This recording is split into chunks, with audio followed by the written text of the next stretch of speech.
¿Qué tal amigos? Tengan un muy feliz domingo de resurrección. Viva Cristo resucitado. Quiero grabar un segundo vídeo analizando los argumentos de esta joven, Edia Barragán, que presenta en su canal de YouTube Encontrando el Camino. En esta ocasión ella está analizando la diferencia que tenemos los católicos y protestantes con respecto a nuestras Biblias. Los católicos tenemos 73 libros, las Biblias protestantes tienen 66 libros, hay 7 libros de diferencia, 7 libros que los protestantes no reconocen como inspirados y canónicos, y ella va a dar aquí en este vídeo la explicación de por qué los protestantes lo rechazan. Yo voy a aprovechar a medida que ella va dando sus razones, las voy a ir analizando y viendo qué tan sólidas son.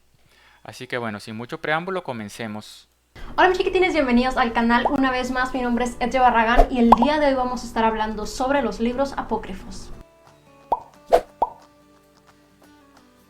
Para concluir con esta serie sobre la Biblia, hablaremos sobre los libros apócrifos. Hay muchas preguntas con respecto a esto porque hay religiones que tienen más libros en la Biblia y hay otras que tienen menos libros que otros libros en la Biblia.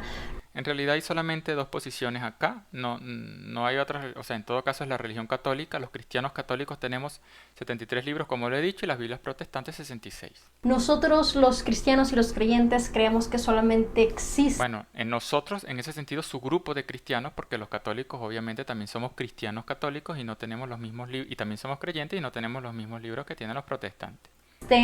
Los libros que hemos estudiado, que hemos mencionado, donde no existen otros libros que son aceptados y hay una razón detrás de esto. Lo primero que hay que entender, y como lo hemos venido mencionando, es que la palabra de Dios nosotros la consideramos que es inspirada por Dios. Es decir, que no solamente es de que un humano dijo, ay, voy a escribir esto y está en la Biblia, sino que realmente nació del corazón de Dios inspirando a un hombre para que escribiera. Fue como su canal, por decirlo así, su instrumento para poder. Sí, le hago una pequeña pausa a la chica aquí, a la joven, para decir que en eso estamos totalmente de acuerdo, ¿no? Los católicos también creemos que la Biblia es inspirada por Dios y, y que sí, Dios utilizó al hombre como instrumento. Por eso decimos que el autor principal de la Biblia es Dios y el autor secundario es el hombre. El hombre es como el instrumento, es como el lápiz con el cual Dios se sirve para dejarnos su mensaje. Poder escribir, y algunos libros apócrifos no, o sea, ellos mismos reclaman no ser inspirados por Dios, incluso unos hasta niegan ser proféticos. Entonces esto realmente va en contra de lo que es la Biblia. No quiere decir, y eso no aplica para todos, pero hay unos que no quiere decir que no sean verídicos lo que están narrando. Ok, fíjense aquí ella está estableciendo su primera razón de rechazo de algunos de estos deuterocanónicos, ¿no? Y dice que estos libros no claman ser proféticos, no claman ser palabra de Dios. Este argumento lo he escuchado antes. Básicamente es una objeción al libro de Macabeos porque uno de los libros de los Macabeos termina de esta manera. Dice así: yo también terminaré aquí mi relato, si ha quedado bello y logrado en su composición, eso es lo que pretendía. Sin perfecto y mediocre he hecho cuanto me era posible. Eso lo escribe el autor del libro. Obviamente aquí que estamos viendo, alguien diría, oye, este libro no puede ser inspirado porque la persona misma no está consciente de que está escribiendo por inspiración divina, ¿no? Aquí es donde yo querría puntualizar dos cosas para no hacer notar el error principal del argumento de aquí de la joven, ¿no? Primera pregunta que le voy a dejar a la chica y se las dejo abierta a ustedes. Pregunta 1. Si un libro clama ser inspirado, si un libro dice, este libro es palabra de Dios, ¿por eso hemos de considerar ese libro como inspirado? Porque si fuera así, tendríamos que aceptar el Corán, tendríamos que aceptar el libro de Mormón, tendríamos que aceptar muchos libros que seguramente esta joven no acepta como palabra de Dios. Ella acepta la Biblia. Entonces dejemos claro un primer punto, ¿no? Que un libro diga esto es palabra de Dios no necesariamente prueba que lo es. Lo que lo prueba o lo que para los cristianos es una autoridad, lo he dicho en otros videos, respecto a si un libro es canónico e inspirado, es el discernimiento, el juicio definitivo de la iglesia. Es la iglesia la que, por autoridad recibida por Jesucristo, dictaminó cuáles eran estos libros. Entonces no es que el libro mismo por sí solo clame ser inspirado y ya ya debe aceptarse.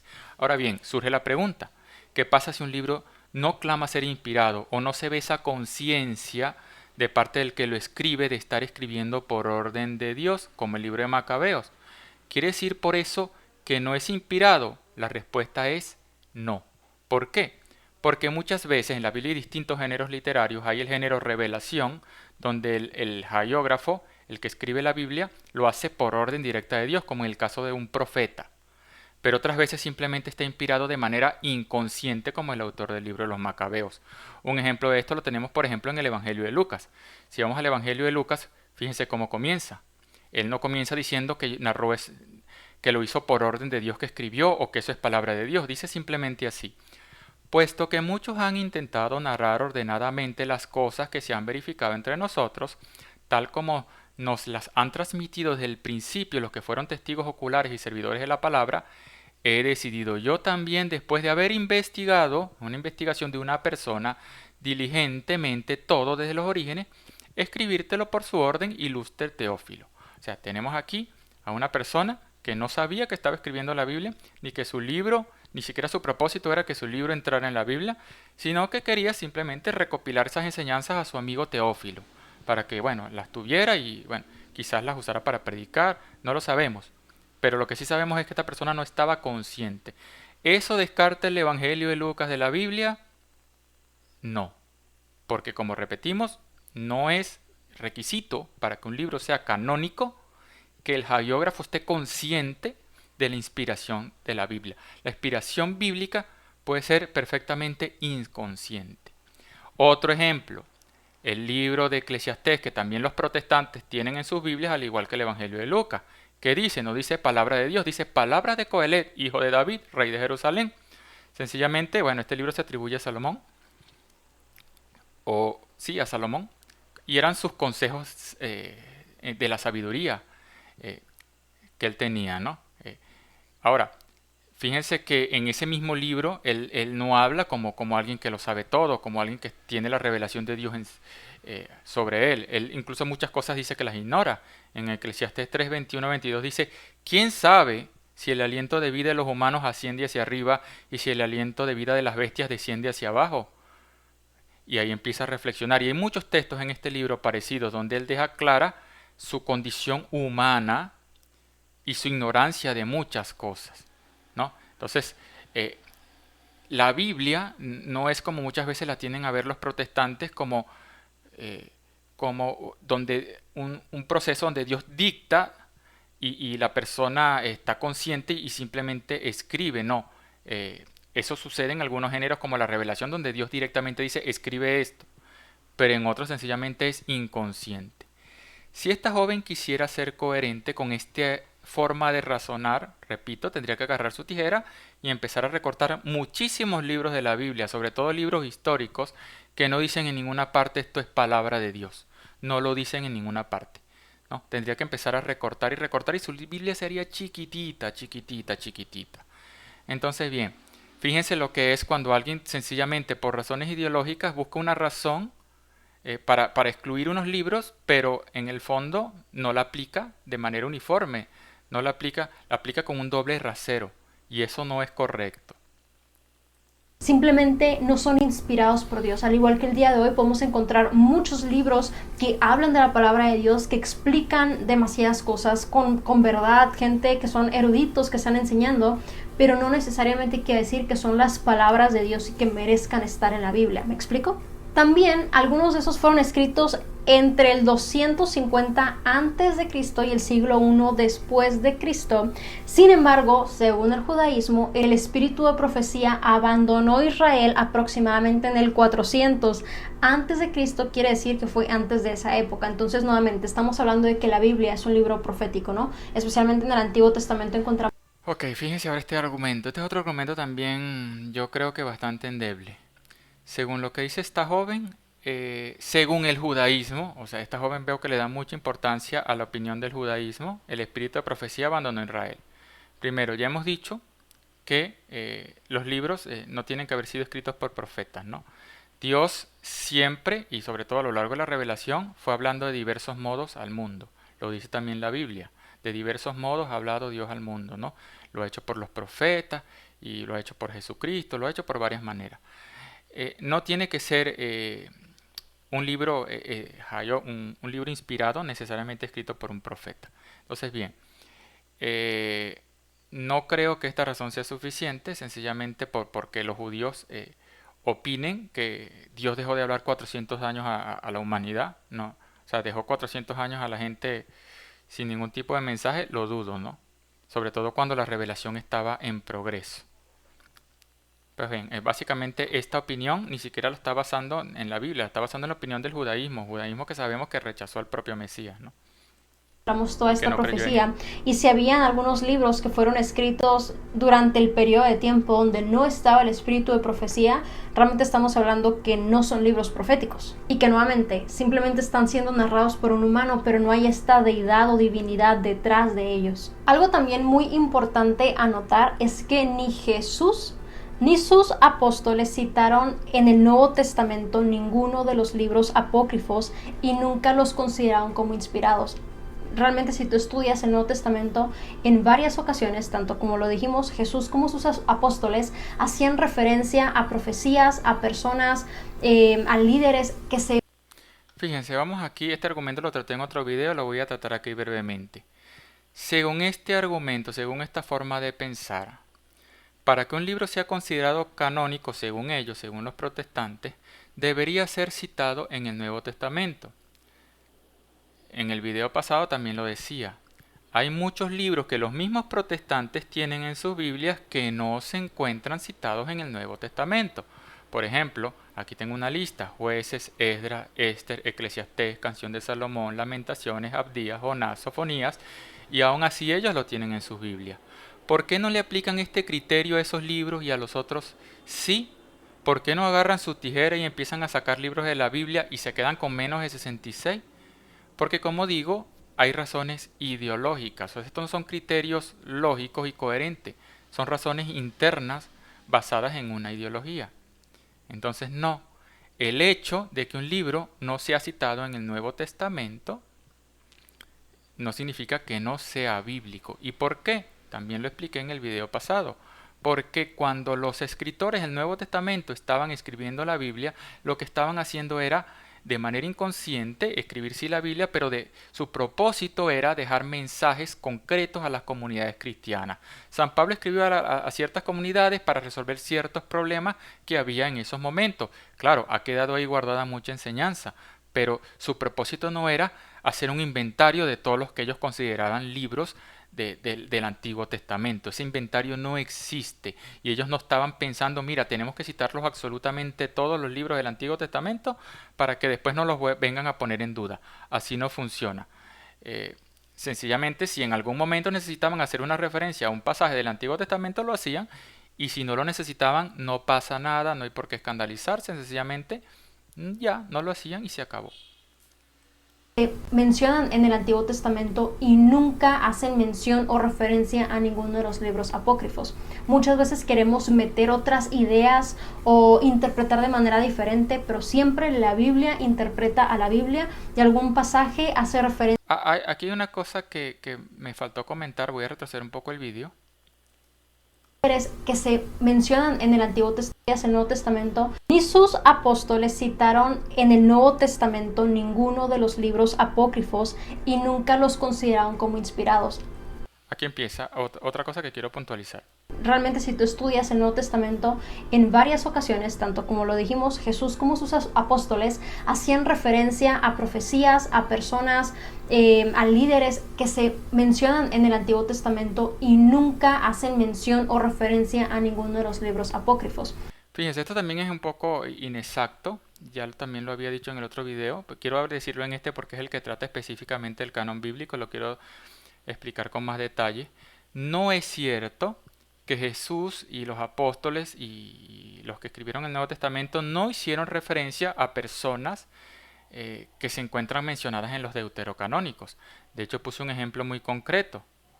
Por ejemplo, a ver, lo tengo por acá. Fíjense, aquí tengo un resumen de algunas, hay muchísimas referencias de el Nuevo Testamento a esos libros deuterocanónicos, y una de esas está en el libro de los Hebreos, precisamente. En el libro de los Hebreos se mencionan un conjunto de personajes que fueron torturados y rehusaron a ser liberados, alegando esperar una resurrección en el último día, ¿no? Fíjense que casualmente ese hecho solamente sale narrado, en ninguna parte de la Biblia de ellos sale narrado. O sea que según ellos, ahí el autor de la Biblia de los Hebreos estaría haciendo referencia a unos personajes que no se mencionan en su Biblia, pero en nuestra Biblia sí está. En el libro de los Macabeos se narra precisamente la tortura que sufrieron muchos de estos jóvenes macabeos para... está pasando un avión, disculpen el ruido. Para no caer en pecado. Ellos lo pusieron entre la espada y la pared. O comen estos alimentos impuros o muere. Y el argumento de ellos fue precisamente el que menciona el autor del libro de los Hebreos, que es: tú, criminal, nos privas de la vida presente, pero el Rey del mundo, a nosotros que morimos por sus leyes, nos resucitará a una vida eterna. Fíjense cómo sí hay menciones de lo que ocurrió o lo que se narró en los deuterocanónicos en el Nuevo Testamento. Otra cosa muy distinta es que ellos no las conozcan. Muchas veces queremos meter otras ideas o interpretar de manera diferente, pero siempre la Biblia interpreta a la Biblia y algún pasaje. No me voy a detener en este tema porque también lo hablé en el video pasado. Este concepto de la Biblia interpreta la Biblia es un error. En verdad la Biblia no se interpreta sola. Hay textos que sí sale el apóstol interpretando otro texto, pero son casos muy concretos. En el fondo, lo que un protestante quiere decir cuando dice que la Biblia se interpreta la Biblia es que él de manera inconsciente decide: mira, este texto interpreta aquel. Que obviamente cualquiera puede estar en desacuerdo. Otro mismo protestante puede decir: no, pero es que yo creo que este texto interpreta este otro. Porque digamos que si no se trata de una cita directa, es más que todo el discernimiento de la persona en concreto, que es falible, para decidir qué interpreta cuál. Entonces, por eso es que en la práctica los protestantes tampoco pueden ponerse de acuerdo en ninguna de las doctrinas fundamentales. Unos creen en la Trinidad, otros no. Unos bautizan niños, otros no. Los luteranos creen en la presencia real de Cristo en la Eucaristía, los calvinistas no. Y así hay infinidad de temas, hasta incluso en el tema de la salvación tiene un montón de diferencias. ¿Por qué? Si la Biblia se interpretara a sí misma, lo que habría es que seguir las instrucciones y unir los puntos. Ah, mira, este texto interpreta aquel, no hay pérdida. Pero no, así no funciona. El mismo San Pedro alertó que en las escrituras habían cosas difíciles de entender, que los ignorantes interpretan torcidamente para su propia perdición. Así que bien, eso de que la Biblia se interpreta la Biblia, eso es un concepto protestante que no tiene ningún asidero lógico ni coherente.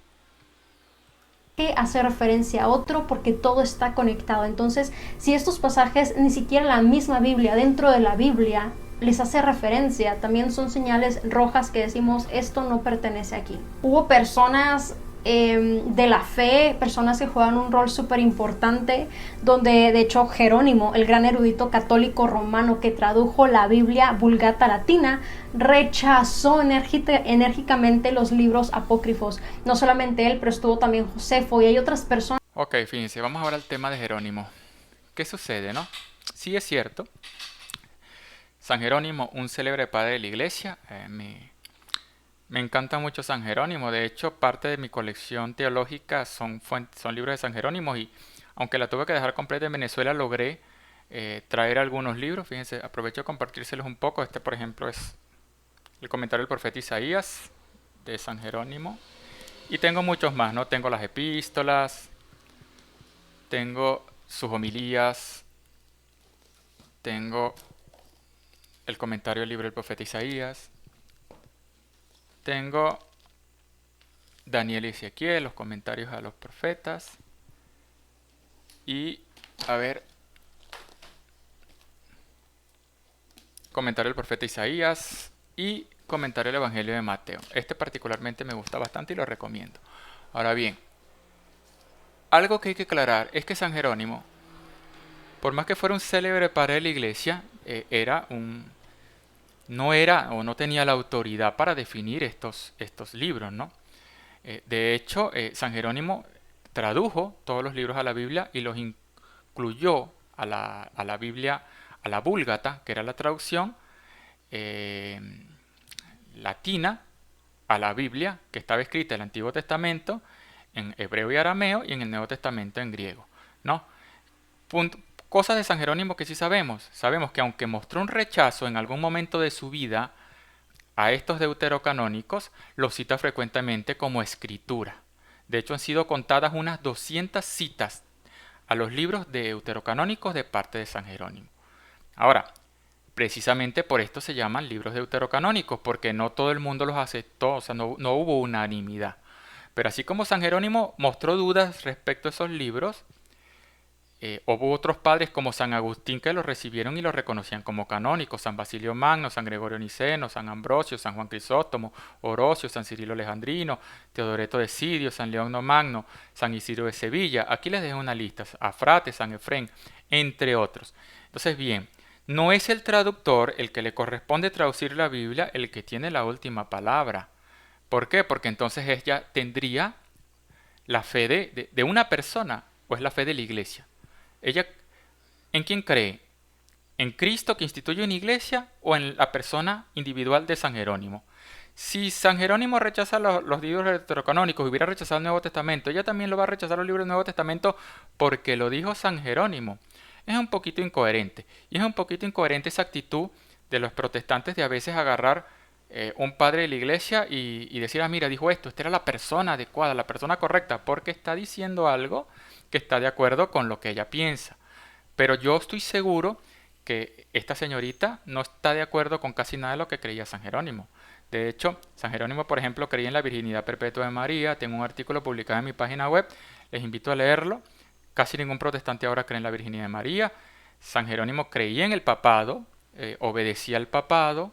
O sea, San Jerónimo era católico y creía en las doctrinas católicas.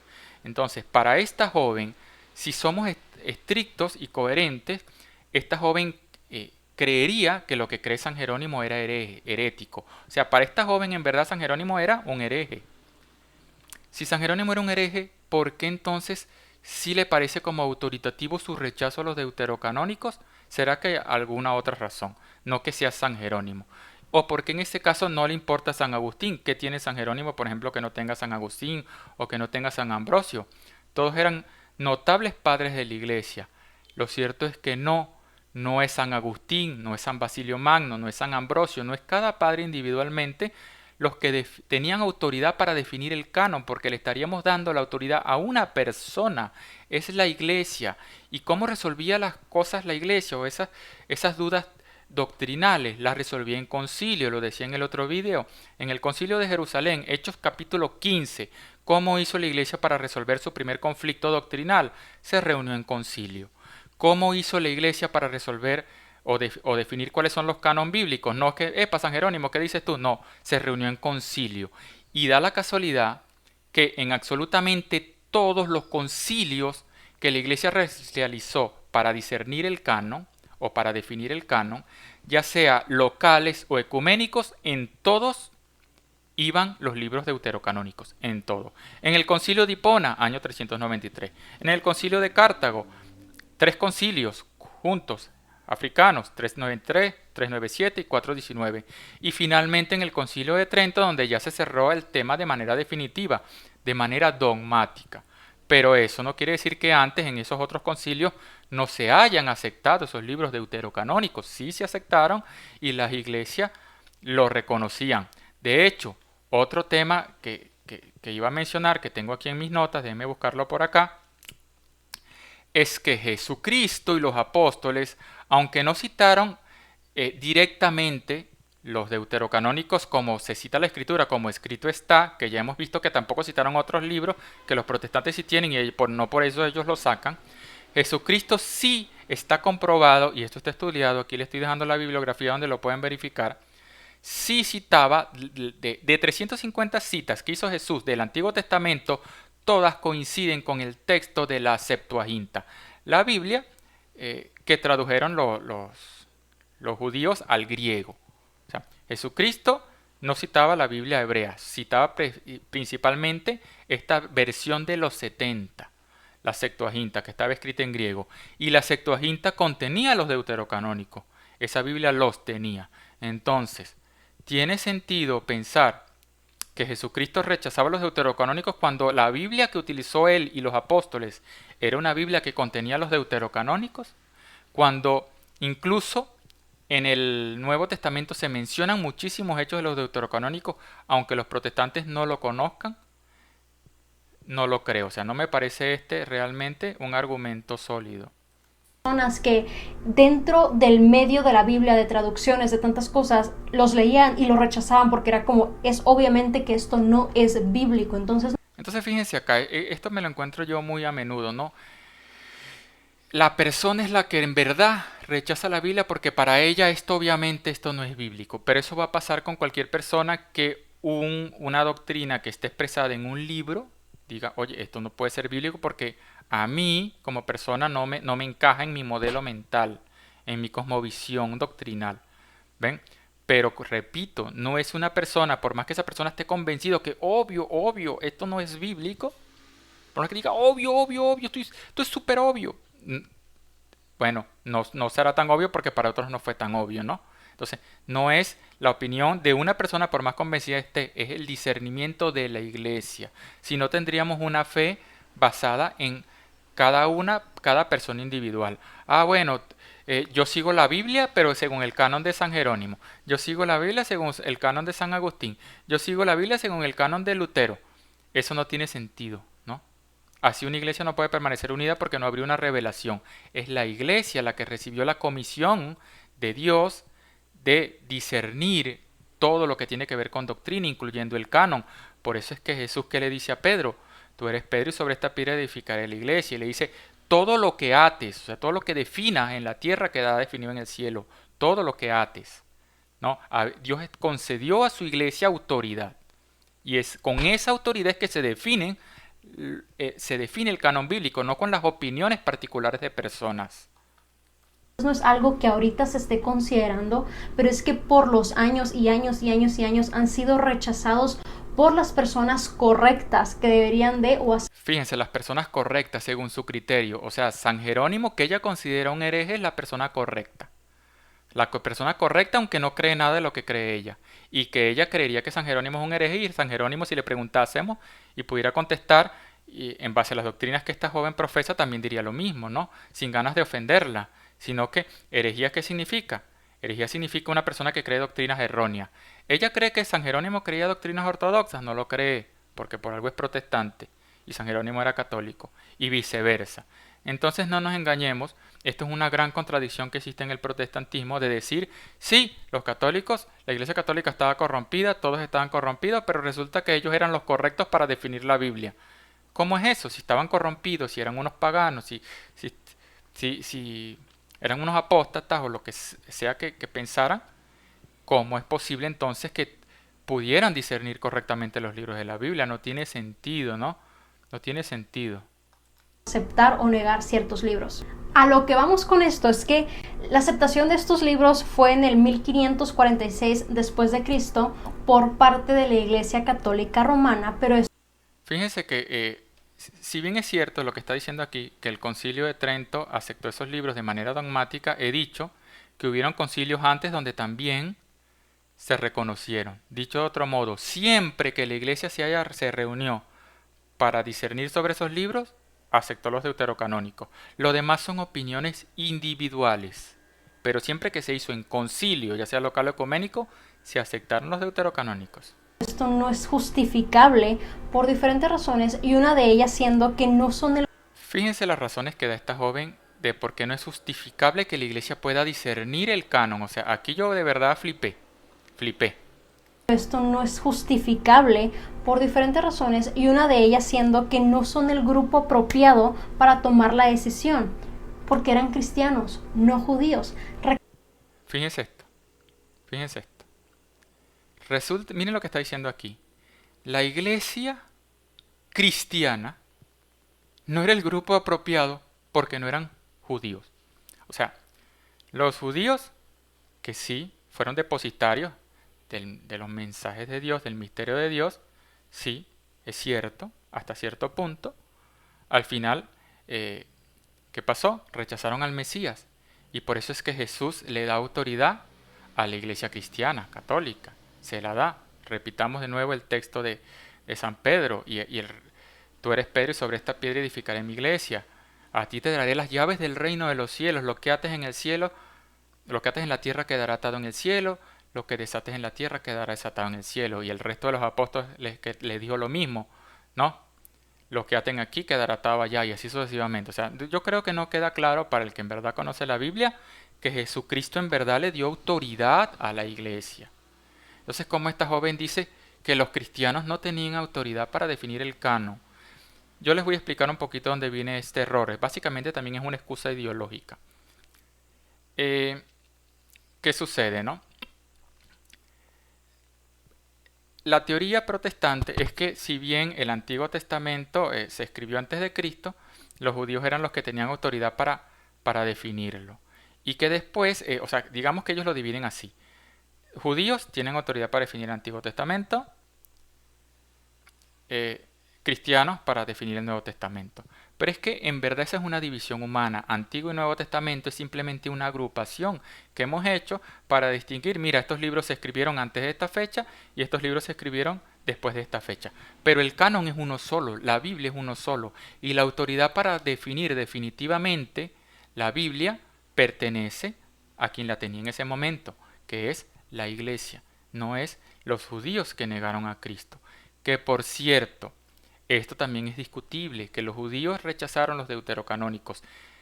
¿Por qué? Porque los mismos judíos y los judíos de la diáspora, los judíos que no estaban en Jerusalén, los judíos dispersos por el mundo, usaban la Septuaginta.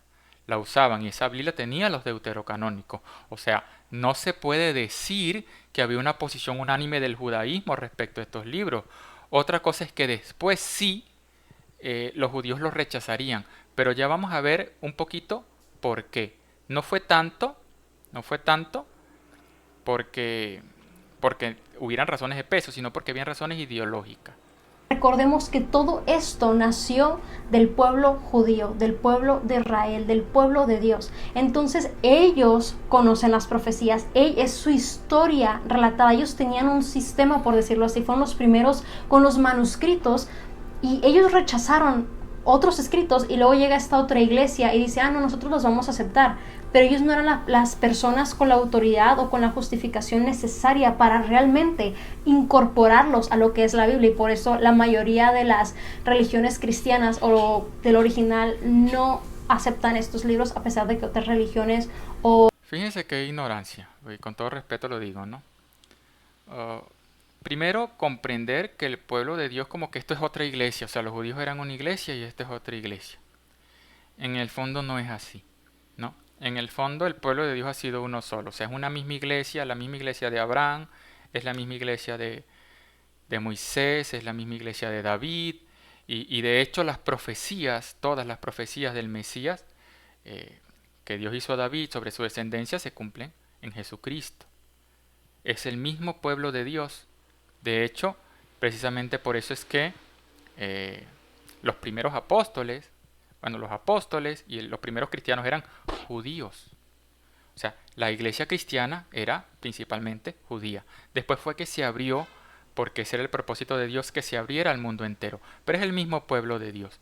Y el mismo pueblo de Dios que recibió esa autoridad. Entonces no es que, mira, habían dos iglesias separadas y hasta aquí tú cerraste y diste tu informe. Mira, estos son los libros que yo escogí y estos son los libros que de aquí en adelante tú vas a poder decidir. Así no funcionan las cosas. Es una forma errada de entender el progreso de la revelación, ¿no? Ahora bien, vamos a hablar un poquito de la verdadera razón de por qué, si bien en un primer momento los judíos no tenían una posición unánime respecto al canon, porque como repito, en el canon alejandrino, en la Septuaginta estaban los deuterocanónicos, hay una razón más de peso. Y una razón que seguramente esta joven desconoce, ¿no? Fíjense, y la razón la tengo acá.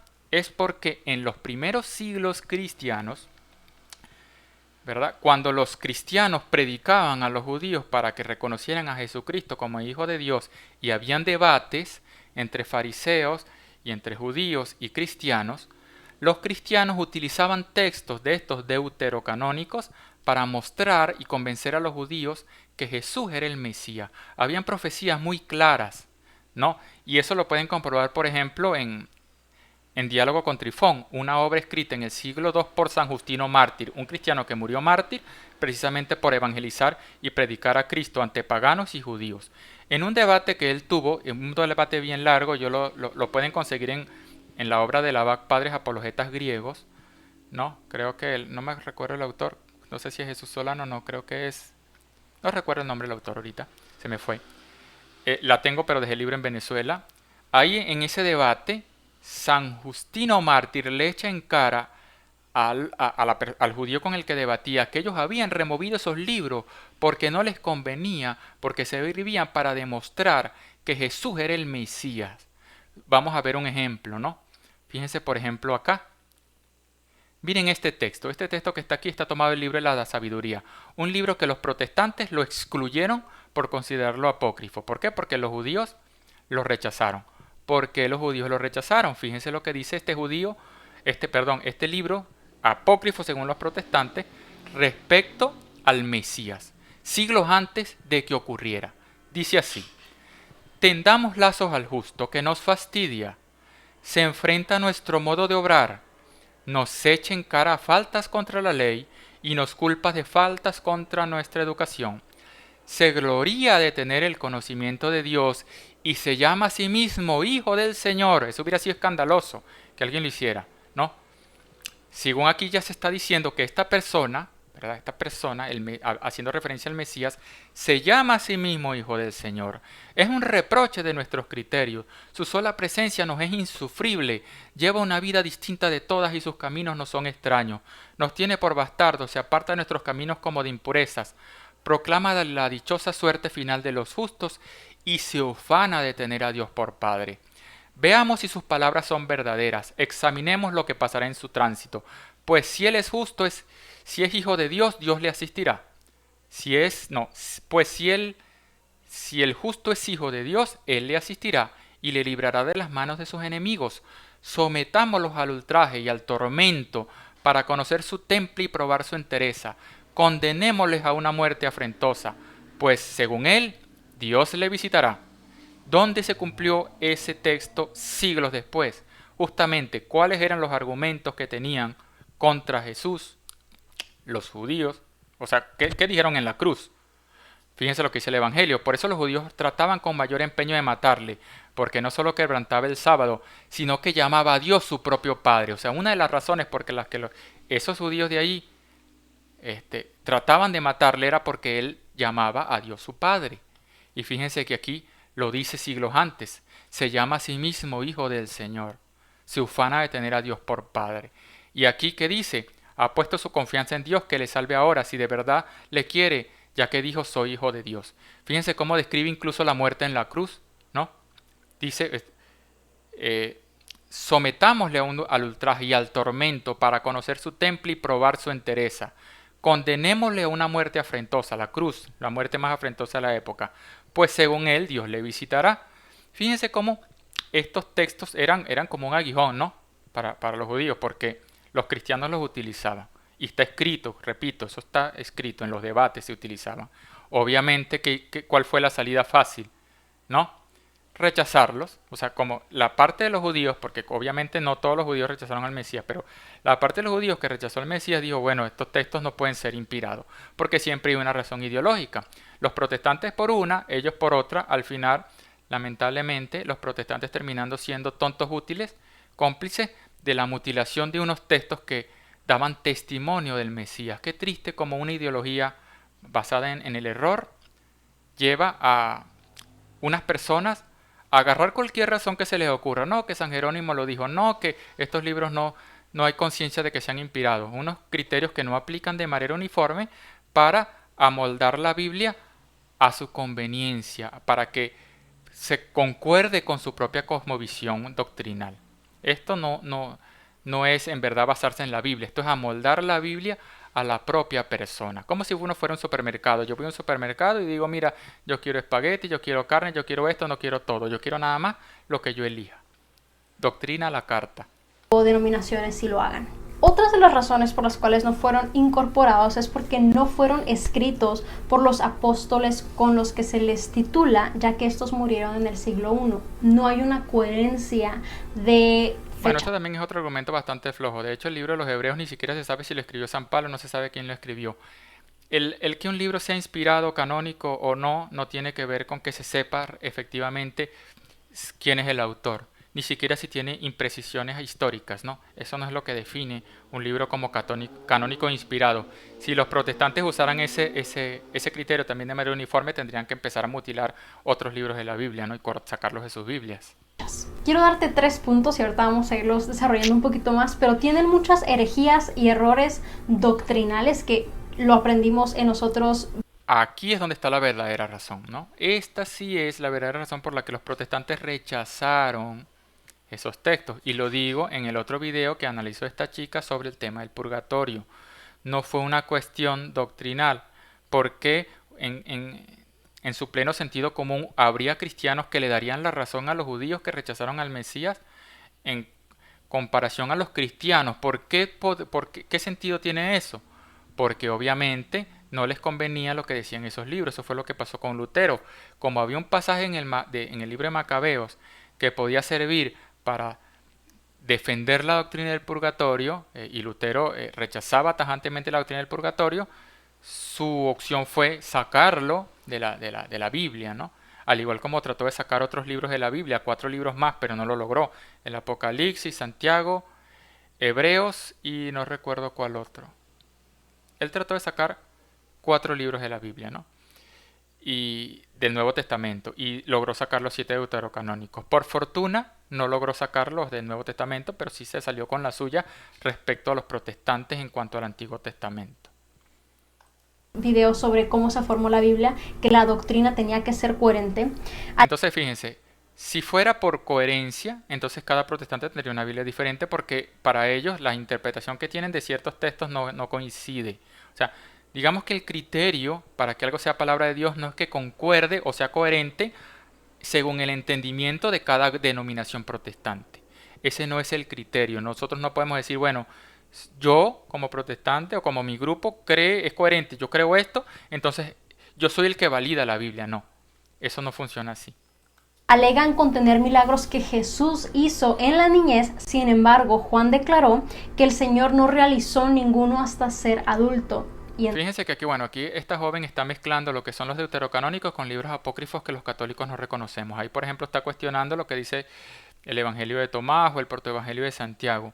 Algunos de estos sí apócrifos, que sí la iglesia sí rechazó y los excluyó del canon bíblico, sí tienen historias legendarias, sí tienen doctrina incluso un poco influida del gnosticismo de la época, ¿no? de los herejes gnósticos. Obviamente, claro, esta joven no entiende la diferencia, ¿no? No es lo mismo un libro deuterocanónico, ya mete todo en el mismo saco porque no lo conoce. Pero los libros deuterocanónicos, ningún libro deuterocanónico tiene, de hecho son del Antiguo Testamento, no hablan de Jesús. En todos los evangelios podemos ver. No hablan de Jesús en el sentido de, a menos que sea proféticamente como lo acabamos de ver acá. En la niñez de Jesús no se habla de que él haya hecho milagros, al igual que incluyen narraciones de los evangelios que son exageradamente adornadas, lo cual indican que fueron elaboradas con posterioridad. Vemos que la narrativa no cuadra con el resto de la Biblia, la forma en la que dicen las cosas, las historias que cuentan son cosas que casi que suenan como un cuento de fantasía, que se nota literalmente cuando tú lo lees que no va acorde de lo que es el resto de la Biblia. También un último punto que te quiero dar. Sí, bueno, repito, esos libros a los que está refiriendo allí, los católicos tampoco los aceptamos. No quiere decir que no tengan interés histórico, ¿no? Hay libros como el Protoevangelio de Santiago que tiene su interés histórico. El Papa Benedicto XVI lo ha comentado y digamos que nos recopila algunas tradiciones de la iglesia primitiva, ¿no? En ese sentido. Pero no forman parte de la Biblia. Pero ese argumento como tal no aplica a los deuterocanónicos. Tiene que ver con la arqueología, que aquí es donde juega una parte muy importante con respecto a esto, porque como lo mencionamos, la arqueología no es que te diga, sí sucedió esto, pero te da la veracidad de que si en una historia te están narrando, por ejemplo, él ya estaba en su cuarto en el 2020 haciendo un video para YouTube con su cámara y sus luces porque tenía la audiencia, y te cuentan cosas y alguien del futuro voltea y dices, sí, en aquel tiempo existían estas cosas, se usaba todo esto. Pero si alguien te dijera ella en el 2020 estaba sacando agua del pozo afuera de su casa porque prendía las velas para poder tener luz, ya que no había electricidad. Es como, pero en el 2020 sí había electricidad, ¿por qué tendrían esto? Te darías cuenta que no te están narrando el tiempo correcto porque no tiene nada que ver una cosa con la otra, y eso mismo sucede con esto, que tienen narraciones que van totalmente fuera de lugar y de tiempo de lo que realmente sucedió en aquellos momentos, que te da esa indicación de que no fue escrito por una fuente confiable que estuviera. A ver, no sé de qué libros exactamente está hablando, ¿no? Lo cierto es que, claro, porque ya hemos visto que está mezclando lo que son los deuterocanónicos con los apócrifos, ¿no? Pero sí hay que dejar claro una cosa, la arqueología no es la que valida la canonicidad de un libro, ¿no? Eso ella lo debería tener más que claro. Que un libro del Antiguo Testamento pueda tener imprecisiones históricas, eso tampoco lo descarta. De hecho, hay libros del Antiguo Testamento que tienen imprecisiones históricas y los católicos no nos escandalizamos. Esa visión protestante de creer que la Biblia es infalible en todos los aspectos, incluso en los aspectos científicos, digamos que es un poco peligrosa, ¿no? Porque puede hacer caer a muchos en la fe cuando vean que no es así. La Biblia, el propósito de la Biblia no era ser exacto en todos los ámbitos, inclusive el hecho histórico. De hecho, ¿quién puede interpretar el Génesis literalmente?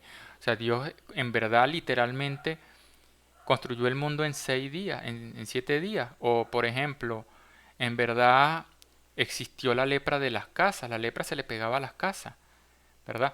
Eh, Hay muchos textos del Antiguo Testamento que digamos que pueden ser imprecisiones científicas, ¿no? No pretendemos que la Biblia pase la prueba científica en todos los aspectos. ¿Por qué? Porque como decimos, Dios usó el instrumento humano. Es como cuando escribes con un lápiz que tiene punta roma, ¿no? Dios se está sirviendo del instrumento que tiene. Pero ¿qué es infalible en la Biblia? El mensaje doctrinal. Eso es lo que es infalible en la Biblia.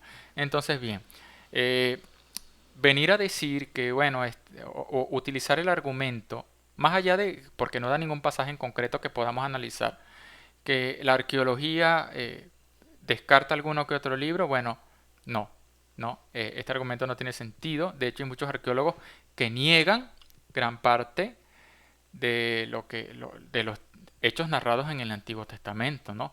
Y esto es una ciencia y digamos inexacta, ¿no? O lo que hoy puedes creer que no ocurrió, mañana sí, porque descubriste un nuevo descubrimiento, así como se pensaba que Troya no había existido, después se descubrió que Troya sí existió, y así sucesivamente. Eso puede cambiar, no podemos depender en cuanto al canon de lo que se descubra en arqueología, eso es absolutamente absurdo. La arqueología no tiene nada que opinar respecto a esto. Si no, imagínense, por ejemplo, hay arqueólogos como el que escribió el libro este, la Biblia desenterrada, que niega casi que muchos de los acontecimientos que ocurrieron en la Biblia, ¿no? Los niega en el Antiguo Testamento. ¿Quiere decir que sea definitivo? No, hay otros arqueólogos que no lo dan por hecho. Entonces, bien, otro argumento que en verdad considero un poco flojo, o sea, no se trata de buscar cualquier excusa para rechazar los libros del canon, ¿no? Sigamos. Cerca del tiempo del cual se escribió, que por eso también te invito a ver el video con respecto de cómo se formó la Biblia. Pero hasta aquí el video del día de hoy. Mi nombre es Edge Barragán y nos vemos por aquí después. Ok, bueno, entonces aquí terminamos. Hagamos un pequeño resumen para nosotros también ir terminando. En realidad estos argumentos ya los había escuchado algunos, no todos. Les recomiendo que eh, revisen si quieren más detalles sobre esto, algunos artículos que tengo publicados en la página web. Por ejemplo, este que escribí hace ya bastantes años, Deuterocanónicos, razones basadas en su contenido por la que los protestantes lo rechazan, ¿no? Les voy a dejar el enlace en la descripción. Aquí hay varios de los argumentos que usa la chica, como por ejemplo, no pueden ser inspirados porque no afirman serlo. Ese argumento lo analizo acá y muestro lo que ya mostré, cómo efectivamente no tiene que estar el hagiógrafo inspirado para que un libro sea bíblico, y así muchos otros argumentos que, que hay muchos, ¿no? Y están ahí analizados. Y si lo quieren ver de manera didáctica, tengo 2 artículos más también en la página web. También les voy a dejar el enlace en la descripción, que es, el primero es conversando con mis amigos evangélicos sobre el canon. Se trata también el mismo tema. Tengo 2 capítulos, el 1 y el 2. Son 2 capítulos tomados de mi libro, Conversaciones con mis amigos evangélicos.